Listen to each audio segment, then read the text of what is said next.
मैं तो ये कहूँगा कि पहलवानों को एक अपना चैनल चूज़ कर लेना चाहिए और उन चैनलों में रोहित लाल का चैनल सबसे अच्छा है और उसको सब्सक्राइब करें, लाइक करें और प्रमोट करें क्योंकि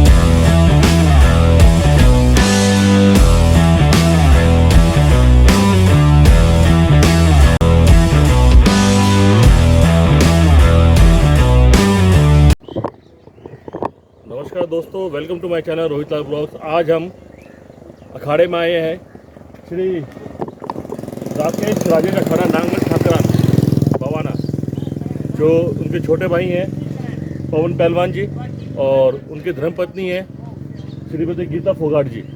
गीता फोगाट जी का हमने कल इंटरव्यू ले नहीं सके थे हम, तो क्योंकि वो व्यस्त थे काफ़ी, तो कोशिश कर रहे शायद आज मिल जाए हमें इंटरव्यू। कान्हा की बराबर का हाथ आगे पीछे दोनों साइड। शाबाश शाबाश।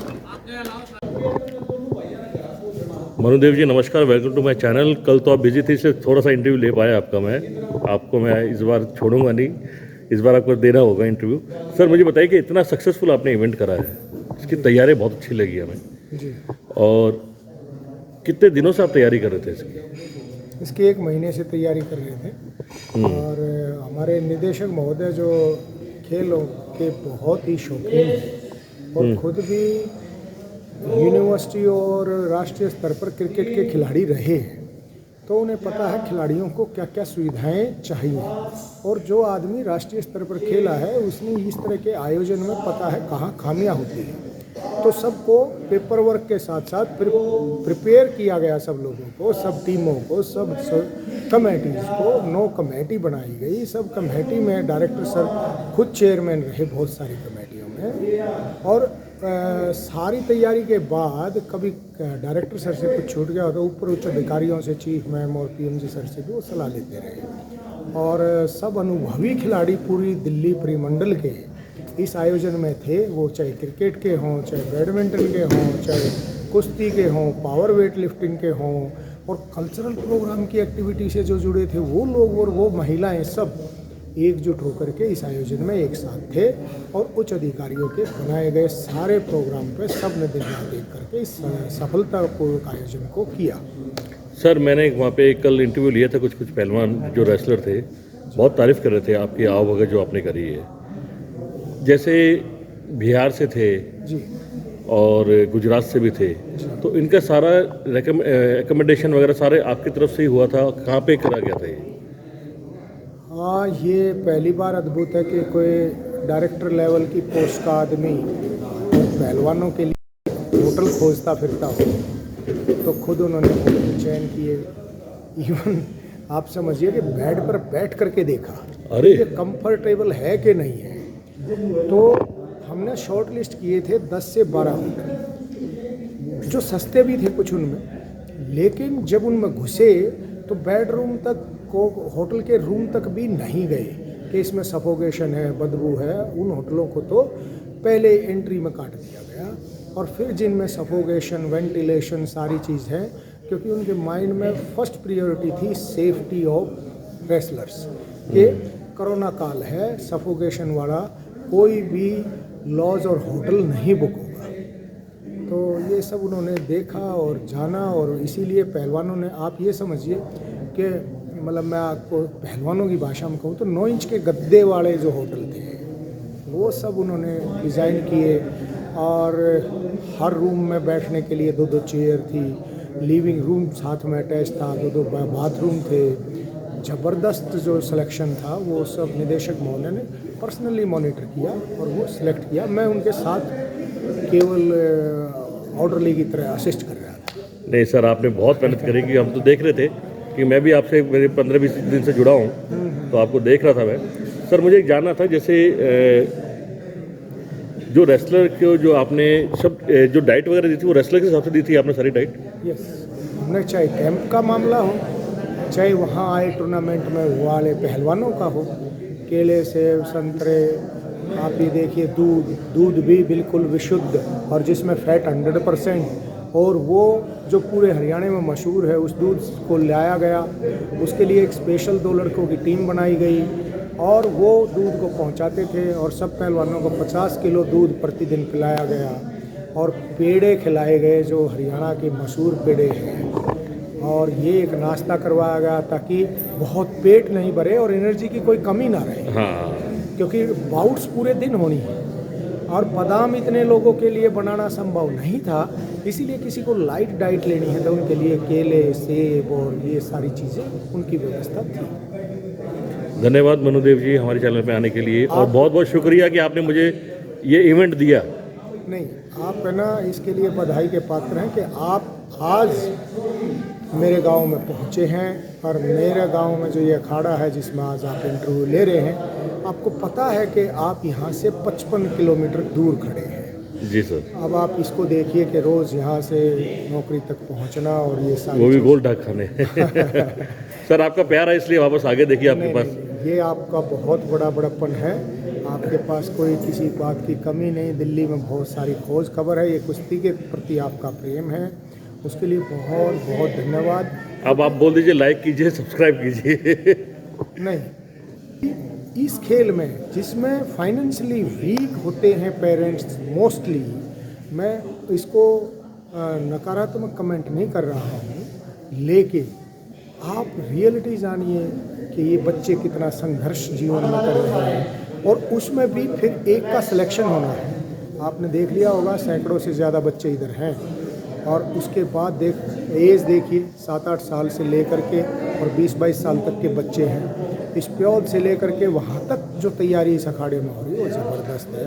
बधाई के पात्र हैं यहाँ के, और मेरे बहुत अच्छे गांव के नाते से तो बहुत बड़ा नाता है, लेकिन मेरे अच्छे मित्र हैं बचपन से, राकेश पहलवान, राजेश पहलवान। और ये हमारा अखाड़ा जो है ना, निश्चित रूप से आपको ओलंपिक की यात्रा कराएगा। आप जुड़े रहिए इस अखाड़े से। बस। और मैं निवेदन करूंगा कि आप आइए, अभी जो स्टेट हो रही है उसमें ज़रूर इस अखाड़े से पदक आएंगे। आप पुनः इसमें आमंत्रित हैं। बिल्कुल। और सब्सक्राइब सब करेंगे और लाइक करेंगे, क्योंकि ऐसे निष्ठावान लोग कम हैं जो निस्वार्थ सेवा करते हैं।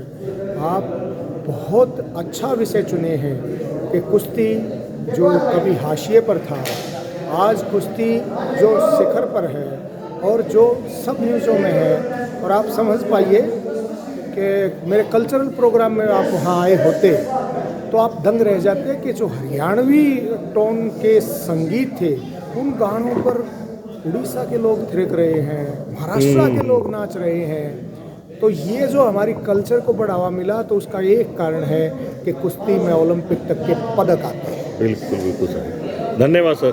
Welcome, thank you sir. मैं आपके दोस्त मित्र हैं राकेश जी, उनके बारे में जानना चाहता हूं कि जैसे इन्होंने बहुत बड़ी एक सेवा कर रहे हैं, जैसे अमित जी आपने बताया था।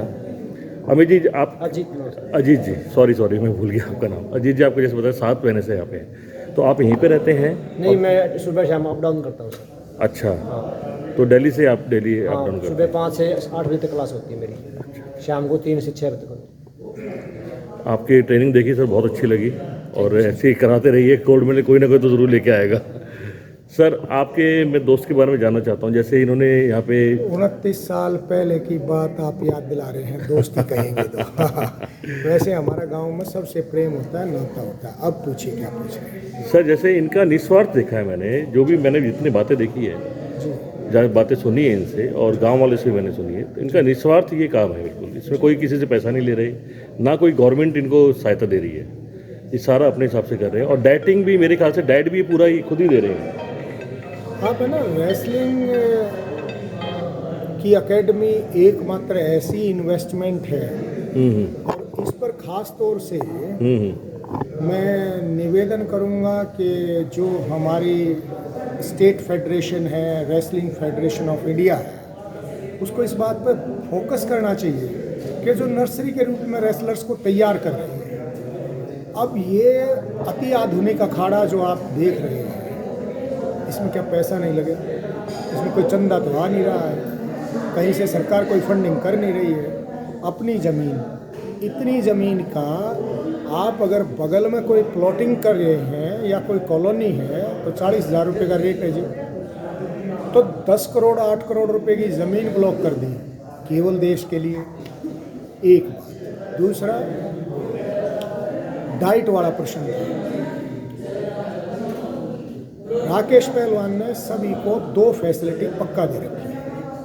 पहली कि पहलवानों को कॉस्ट्यूम, ट्रैक सूट, इन सब चीज़ों की कमी ना हो, तो हर सीज़न में सबको जिस कॉस्ट में वो थोक में लेके आते हैं उसमें बहुत सारे पहलवानों को फ्री दे देते हैं, आधे रेट दे देते हैं। और बादाम अगर रिटेल से ये पहलवान खरीदेंगे तो उससे 100-150 रुपये सस्ते थोक में ला करके खुद पैसा इन्वेस्ट करके क्विंटल बादाम ला करके पहलवानों को देते हैं। ये एक बहुत अद्भुत और बहुत ही सराहनीय काम है और मानवता का नहीं, ये देश के और राष्ट्र निर्माण में जो ये लगा है पहलवान का, ये हमारा अखाड़ा सारा, आप इसको देखिए, आप सोचिए कि कोई 1 लाख रुपए बादाम खरीद के लेके आएगा और कब कब किस्तों में पैसे आएंगे, कोई चिंता नहीं, केवल एक चिंता है कि पदक कैसे आएगा। तो ऐसे निस्वार्थ जो भाव से राकेश लगे हैं, निश्चित रूप से ईश्वर उनकी इस मनोरथ को पूरा करेंगे। सर, मुझे आपसे जानना था कि आप बच्चों को क्या डाइट प्लान देते हैं इनको? डाइटिंग प्लान बच्चों का छोटा का अलग होता है, बड़ा का अलग होता है। जैसे आप छोटे से स्टार्ट कीजिए। छोटा बच्चा होता है, हमारी रेसलिंग शुरू होती है 9 साल से, बेसिक जिसको हम बोलते हैं। छोटा बच्चा 9 साल में हम मैट पे उसको लेके आते हैं, उसको खड़ा होना, टेक्निक के बारे में, मेहनत के बारे में, इंडिविजुअल जो वर्क होता है उसके बारे में करवाते हैं। उसके बाद डाइटिंग प्लान आपको पता है पहलवान का सबसे अलग होता है। और उसमें बादाम है, ड्राई फ्रूट जितने भी हैं, शेक है, घी है, दूध है, दही है, ये सभी बच्चे के लिए चलेंगे, कंटिन्यू चलेंगे ये जब तक बच्चा रेसलिंग करता रहेगा। ये तो कंटिन्यू चलना चाहिए ज़िंदगी में मेरे ख्याल से। हाँ। और नहीं, पहलवान का थोड़ा अलग ही डाइट होता है, आपको ही पता है। जी। और सबसे मेन बात जो यहाँ सुविधा मिल रही है, और यहाँ क्या पहलवान जैसे भी कोई भी कहीं भी प्रैक्टिस कर रहा है, अगर उसको डाइट नहीं प्रॉपर नहीं है ना, वो आगे निकल नहीं सकता। तीनों चीज़ इकट्ठी चलेंगी, डाइट, रेस्ट और प्रैक्टिस। हाँ, अगर एक भी चीज़ मिस होगी तो वो आगे नहीं बढ़ेगा। और सुविधा की सुन लो, यहाँ से जैसे कुछ बच्चे आगे भी गए हैं, जॉब भी लग गई, जैसे गीता फोगाट है, पवन पहलवान जी हैं, और हमारे सीनियर कोच साहब हैं राजेश पहलवान जी, अभी BSF में हैं, और खुद राकेश पहलवान जी भी हैं। सुविधा यहाँ खाने की, अब मैट आपने देख लिया हो, 2 मैट का कर दिया है, और मैच अलग से बच्चे का कर दिया है, लड़की अलग प्रैक्टिस हो रही है, लड़के अलग प्रैक्टिस कर रहे हैं। सुबह शाम का जो भी टाइम का शेड्यूल है उसके अकॉर्डिंग पहलवान जी समय देते हैं मेरे को भी। मैं जितनी प्रैक्टिस करवाता हूँ साथ में यहाँ खड़े हो जाते हैं। और बाई चांस किसी बच्चे का पारिवारिक प्रॉब्लम है या आर्थिक स्थिति कमज़ोर है, उनकी पूरी हेल्प करते हैं। मतलब एक तरीके से ये नहीं कि अपना बिजनेस नहीं कुछ उनका, दिल से और आत्मा से मतलब सहयोग कर रहे हैं। बच्चे का ये नहीं सोचे, कोई भी बच्चा निकलना चाहिए, निस्वार्थ चल रहा है सब कुछ। धन्यवाद अमित जी, हमारे चैनल पर आने की। धन्यवाद।